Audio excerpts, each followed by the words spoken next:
As the warm glow of the hangar's interior lights cast a comforting ambiance, Rexy, the majestic female Tyrannosaurus Rex, lay shivering on the cold floor. The freezing winter snowfall outside seemed to seep into the hangar, making the air feel crisp and biting. Rexy's tiny arms were wrapped tightly around her chest, as if trying to conserve what little body heat she had. Her eyes, normally bright and fierce, seemed dull and sunken, her pupils constricted against the cold. Despite the warmth of the hangar, Rexy's scaly skin seemed to radiate a faint chill, as if the cold had seeped into her very bones. Her massive body, normally a picture of strength and power, now seemed vulnerable and fragile. As the snowfall outside intensified, Rexy's shivering grew more violent, her teeth chattering audibly. It was clear that she needed warmth, and fast, or risk succumbing to the cold. But as the moments ticked by, Rexy's eyes began to gleam with a faint, determined light. She knew that she was a survivor, a queen of the ancient world. And she would not let a little cold defeat her. As Rexy's sneezes grew more intense, her tiny arms wrapped tighter around her chest, as if trying to hold herself together. The force of her sneezes caused her massive body to shudder and tremble, sending echoes through the hangar.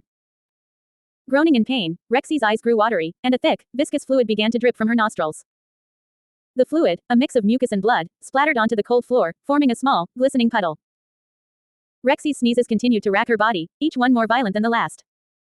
Her eyes, once bright and fierce, now seemed dull and sunken, filled with a deep, primal misery. As the moments ticked by, Rexy's condition grew more dire.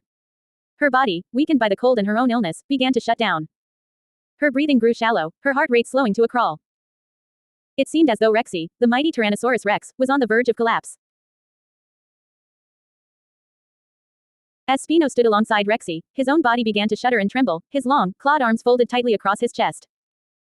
His eyes, normally a piercing brown, seemed dull and sunken, filled with a deep, primal misery. Spino's shivering grew more intense, his entire body racked with violent, involuntary spasms. His skin, normally a warm, scaly gray, seemed pale and clammy, slick with a fine layer of sweat. As the moments ticked by, Spino's condition grew more dire, his body weakening rapidly. His breathing grew shallow, his heart rate slowing to a crawl. Rexy, sensing her companion's distress, weakly lifted her head, her watery eyes locking onto Spino's shivering form. A low, rumbling growl emanated from her throat, a primal expression of concern and solidarity. Together, the two giants shivered and trembled, their massive bodies weakened by the cold and their own illnesses. It seemed as though they were both on the verge of collapse, their strength and resilience pushed to the breaking point.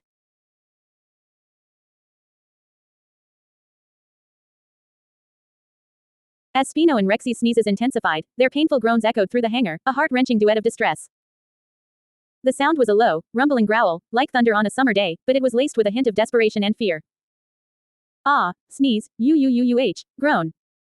Spino's voice was a deep, rasping growl, his words punctuated by violent sneezes that shook his entire body. Sneeze, groan. Rexy's voice was a low, mournful rumble, her eyes streaming with watery tears as she struggled to cope with the agony that racked her body.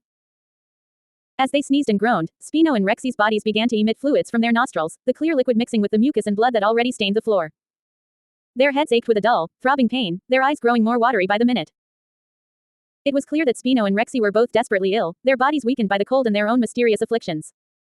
As they lay there, shivering and sneezing, it seemed as though they might not survive the night. As Rexy and Spino's condition worsened, their painful groans grew louder and more frequent. Their sickly words were barely intelligible, but they conveyed a sense of deep distress and suffering. Ah, groan, sneeze, moan. Rexy's voice was a low, mournful rumble, her words punctuated by violent sneezes and groans. Groan, sneeze, moan. Spino's voice was a deep, rasping growl, his words echoing through the hangar like a chorus of pain. As they groaned and sneezed, Rexy and Spino's skulls and faces began to take on a sickly green color, with red areas spreading across their eyes like a malevolent stain. Their skin seemed to sag and droop, as if the very life force was being drained from their bodies. The air around them seemed to grow colder, the shadows deepening and twisting into grotesque forms that seemed to writhe and twist on the walls. It was as if the very presence of the two sick dinosaurs was drawing the life force out of the world around them, leaving only darkness, cold, and despair. As Rexy and Spino continued to sneeze and groan, their heads began to ache with a dull, throbbing pain. The constant sneezing had taken its toll, and their sinuses were now inflamed and tender. Rexy's eyes, already watery from her illness, began to feel gritty and sore, as if sandpaper was rubbing against her eyeballs. She raised a clawed hand to her forehead, trying to massage away the pain, but it only seemed to intensify. Spino, meanwhile, was clutching his head in his claws, his eyes scrunched shut in agony. His sneezes were growing more frequent and more violent, each one sending a shockwave of pain through his skull. The cold winter air outside seemed to be seeping into the hangar, making the air feel crisp and biting. Rexy and Spino's bodies, already weakened by their illness, were struggling to cope with the chill. As they lay there, sneezing and groaning, their heads aching with pain, it seemed as though they might not survive the night. As Spino and Rexy sniffled and snorted, their painful groans echoed through the hangar. The sound was a low, rumbling growl, like thunder on a summer day, but it was laced with a hint of desperation and fear. Hearn, sniffle, groan. Spino's voice was a deep, rasping growl, his words punctuated by painful snorts and sniffles. Snort, groan. Rexy's voice was a low, mournful rumble, her eyes streaming with watery tears as she struggled to cope with the agony that racked her body. As they sniffled and groaned, Spino and Rexy's bodies seemed to shudder and tremble, their muscles weakened by their illness. The cold winter air outside seemed to be seeping into the hangar, making the air feel crisp and biting. It was clear that Spino and Rexy were both desperately ill, their bodies struggling to cope with the chill and their own mysterious afflictions. As they lay there, sniffing and groaning, it seemed as though they might not survive the night.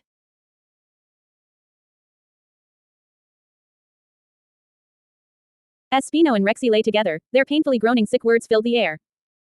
Despite their illness, they seemed to be embracing a romantic moment, their bodies entwined as they struggled to cope with their affliction. The bright light of the hangar's interior illuminated their tender moment, casting a warm glow over their sickly forms. As they groaned and sniffled, they constantly rubbed their nostrils, trying to alleviate the discomfort and pain that racked their bodies. Their nostrils, red and inflamed from constant rubbing, seemed to glow with a faint, pinkish light. The sight was both poignant and heartbreaking, a testament to the deep bond between the two sick dinosaurs. As they lay there, Spino and Rexy's painfully groaning sick words seemed to take on a new, tender meaning. Despite their illness, they had found comfort in each other's company, and their love seemed to be the only thing that could bring them solace in their time of need. Spino and Rexy's sickly groaning tone filled the air as they lay together, their bodies weakened by illness. Their groans were low and rumbling, like thunder on a distant horizon, but they were laced with a hint of desperation and fear. Hearn, groan, Spino's voice was a deep, rasping growl, his words punctuated by painful snorts and sniffles. Groan, Rexy's voice was a low, mournful rumble, her eyes streaming with watery tears as she struggled to cope with the agony that racked her body. As they groaned and snorted, Spino and Rexy's bodies seemed to shudder and tremble, their muscles weakened by their illness.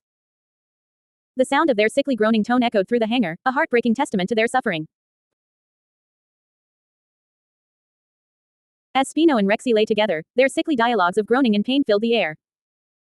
The constant sneezing had taken its toll on their bodies, leaving them weak and vulnerable. Hearn, groan, Spino's voice was a deep, rasping growl, his words punctuated by painful sneezes and snorts. Groan, Rexy's voice was a low, mournful rumble, her eyes streaming with watery tears as she struggled to cope with the agony that racked her body. Their groans were low and rumbling, like thunder on a distant horizon, but they were laced with a hint of desperation and fear. As they sneezed and groaned, Spino and Rexy's bodies seemed to shudder and tremble, their muscles weakened by their illness. The sound of their sickly dialogues echoed through the hangar, a heartbreaking testament to their suffering. It was clear that they needed help, and fast, or risk succumbing to their illness.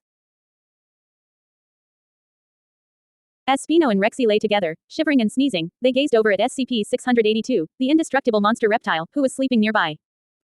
Despite its fearsome reputation, SCP-682 seemed harmless in its slumber, its multiple eyes closed in a rare moment of vulnerability. Spino and Rexy, desperate for warmth and comfort, weakly called out to SCP-682, requesting a blanket to alleviate their chill. To their surprise, SCP-682 immediately stirred, its multiple eyes snapping open with an unnatural awareness. With a swift, almost imperceptible motion, SCP-682 raised its glowing green-bladed tail, and began to weave a strange, pulsating energy around itself. The air seemed to shimmer and distort, as if reality itself was being warped and bent to SCP-682's will. And then, in an instant, a warm, thick blanket materialized out of thin air, floating gently towards Spino and Rexy. SCP-682's tail guided the blanket, carefully laying it over the sick duo, enveloping them in a soft, comforting warmth. As the blanket settled around them, Spino and Rexy's shivering began to subside, their sneezes growing less frequent. They gazed up at SCP-682, their eyes filled with gratitude and wonder, as the indestructible monster reptile watched over them with an unblinking, almost paternal gaze. As Rexy and Spino settled under the warm blanket, their sickly dialogues filled the air one last time. Hearn, Z's, cough, Spino's voice was a weak, raspy growl, his words punctuated by faint coughs and sniffles. Z's, sneeze, boo. Rexy's voice was a low, mournful rumble, her eyes streaming with watery tears as she drifted off to sleep. Their dialogues grew fainter and fainter, until they finally trailed off into soft, sleepy murmurs. As they slept, their bodies seemed to relax, their shivering and sneezing slowly subsiding.